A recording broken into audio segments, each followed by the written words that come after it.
Good morning friend, मैं विक्रम कुमार।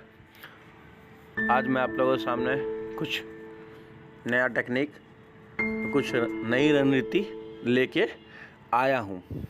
ये भी एंड गेम का एक पार्ट है। अगर आपको मेरा वीडियो पसंद आए तो उस लाइक और शेयर जरूर करें और मेरे हर टेक्निक और रणनीति को समझने के लिए उसे अंत तक जरूर देखें, तभी आप एंड गेम में, चेस के एंड गेम में बहुत अच्छा कर पाएंगे। अगर आप मेरे वीडियो को प्रतिदिन देखेंगे तो आप, मुझे लगता है कि आप ज़रूर कुछ न कुछ नया सीखेंगे। और मेरी यही कोशिश रहती है कि हर वक्त कुछ न कुछ नया आप लोगों को बताया जाए। हर दिन नया आप लोगों को इस तरह आप समझ जाएंगे। तो कृपया मेरे वीडियो अंत तक देखिए।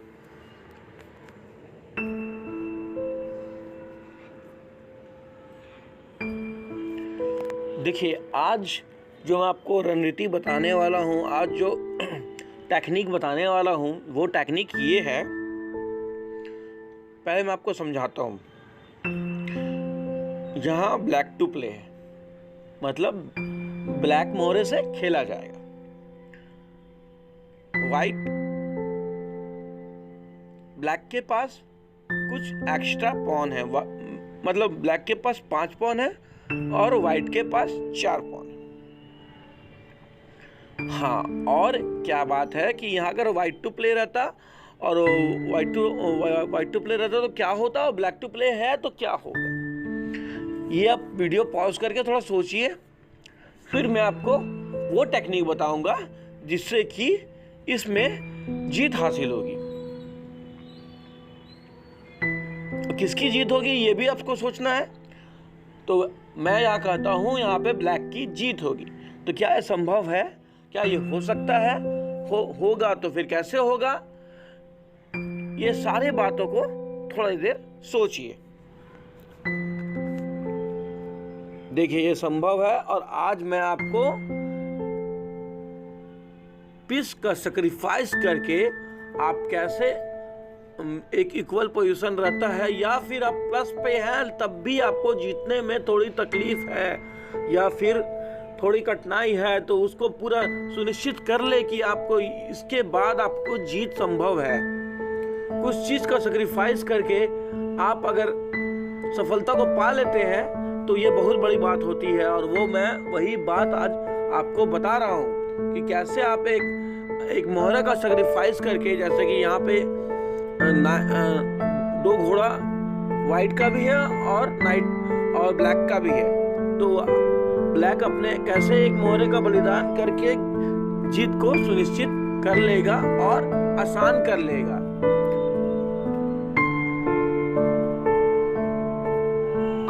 यहाँ पे नाइट इंटू B3 ये इसीलिए है कि अगर हम ये जब B इंटू A3 करेगा तो क्या है, अब उसके पास सिर्फ एक ही सपोर्टर है जो मेरे को रोक सकता है, वो ये B3 सपोर्टर है जो मेरे को रोक सकता है। किसको रोक सकता है? मेरे इस पॉन को आगे बढ़ने से बस ये एक ही जन रोक सकता है। उस समय क्या था, उस समय क्या था, देखिए उस समय यहाँ 2 जन था रोकने के लिए। अगर ये मेरा प्यादा आगे बढ़ता तो उसको मार देता, और उसके बाद भी हम घोड़े को मारते, लेकिन मेरा टाइम वेस्ट होता। और वो टाइम, तो आप ज़्यादा से ज़्यादा कोशिश करिए कि कम टाइम वेस्ट करने का, और ये भी कोशिश करिए कि जो आपका पॉन प्रमोशन हो रहा है उसके साथ ही किंग रहे, ताकि वो अनसपोर्टेड ना रहे। अगर ब्लैक का कोई भी डिफेंडर, कोई भी अटैकर या कुछ भी पीस या किंग ही आ जाए तो वो सेफ हो सके। इसलिए ज़्यादा कोशिश करिए कि जो प्रमोट पॉन हो रहा है उसके अगल बगल ही किंग रहे। इसीलिए वो नाइट से सैक्रिफाइस किया अपना। फिर उसके बाद जब वो नाइट को मारा तो वो C4 चल दिया। अब क्या है कि अब अगर वो मारता है तो वो नाइट को मार के आगे बढ़ सकता है, लेकिन ब्लैक यहाँ पे, वाइट यहाँ पे चाल समझ गया था, इसलिए वो चाह रहा था कि कुछ देर और कुछ दूर और उसको ठेल सके। तो अपना भी और नाइट का सैक्रिफाइस उसको देना पड़ गया। देखिए यहाँ पे अब खेल सुनिश्चित हो गया है कि अब ब्लैक जीत सकता है, लेकिन जब तक आप अंत तक नहीं खेलेंगे जब तक जीत नहीं होगी, खेल के ही आप जीत सकते हैं। तो इसलिए मैं आपको हर समय हर दिन नई नई टेक्निक भेजता हूँ एंड गेम की, और आपको खेलने के लिए प्रेरित करता हूँ और सिखाता भी हूँ कि किस तरह आप खेलिए। तो वहां पे H4 को वो वाइट सुनिश्चित किया और आगे बढ़ाया, तो हम C into B3 कर दिए। अगर नहीं भी रहता तब भी हम पॉन प्रमोट करते, अगर वो पॉन को कैप्चर भी कर लेता, ये पॉन को कैप्चर भी कर लेता, तब भी हम इस अपना बी पॉन को, इस पॉन को आगे प्रमोट करते। देखिए फिर वो अपना इस पॉन को प्रमोट किया। अब हम किंग को क्यों आगे नहीं बढ़ रहे हैं? अब हम तो आपको बोले थे कि किंग आगे बढ़ा के रखिए, पॉन के साथ सपोर्ट करिए। हम किंग को आगे इसलिए नहीं बढ़ रहे हैं क्योंकि देखिए इसका 5 पॉन आगे निकल सकता है, तो उसको हम पकड़ सकेंगे, इसीलिए हम आगे नहीं बढ़ रहे हैं। और इस पॉन तक पहुंचने के लिए किंग को बहुत टाइम लग जाएगा। देखिए कितना दूर है किंग, 1 2 3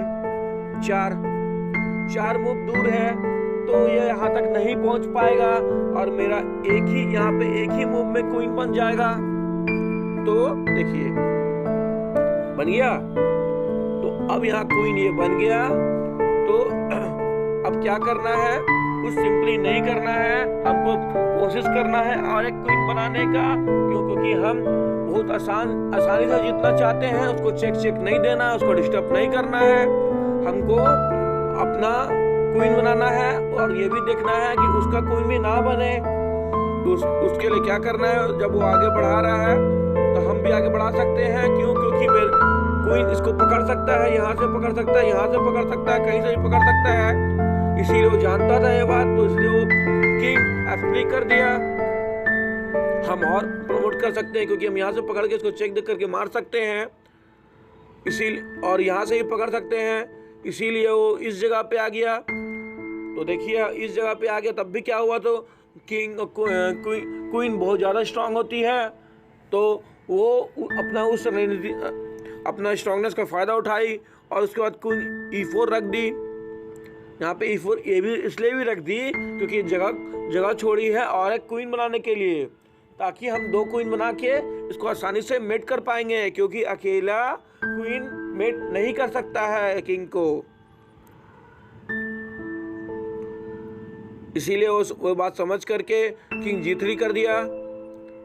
तो हम और थोड़ा वेट कर लिए कि वो कुछ अच्छा जगह पे चले जाए, तो उसको हम जल्दी से मेट कर देंगे। फिर किंग H3 किया, तो हम उसको और थोड़ा स्पेस घटा दिए ताकि हम आसानी से मेट कर लें, वो स्टील मेट भी ना हो, हमको ये भी देखना है। अब हम क्वीन बना लिए, और स्टील मेट इसलिए नहीं होगा कि वाइट के पास 2-3 पॉन है जो मूव कर सकता है। फिर हो गया, तो अब सीधा सिंपली बिना टाइम वेस्ट किए हुए उसको चेक देना है और मेट करना है।